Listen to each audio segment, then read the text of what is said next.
Welcome to Luca and Miguel. Enjoy the video. You begin by powering the iOS laptop and connecting it to power. This prevents interruptions during setup. Next, sign in with your Apple ID so settings sync and purchases unlock instantly, and enable two-factor authentication to protect your account. Then, join a stable Wi-Fi network. Use 5 GHz for speed when available. Once done, run the initial software update. Make sure firmware and Mac OS/iPad OS are current before installing apps, because updates fix bugs and improve performance. You now configure core settings to make the laptop feel like yours. Start with input. Choose keyboard layout, trackpad speed, and gesture preferences. These speed everyday work. Then enable iCloud Drive, Photos, and Keychain so files, images, and passwords sync across devices. This reduces duplicate effort.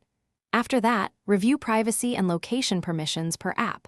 Grant only what's necessary to limit background activity. Finally, organize the Dock and Finder sidebar so your most used folders and apps are a click away. You finish by securing backups and locking down the system. Set up Time Machine or confirm iCloud backup, then verify a recent backup exists. This saves you from data loss. Enable Touch ID or Face ID and turn on File Vault to encrypt your drive. These steps protect access and data.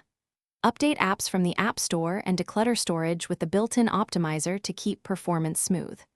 If something breaks, restart the laptop, boot into safe mode, and check console for errors. This often reveals the root cause.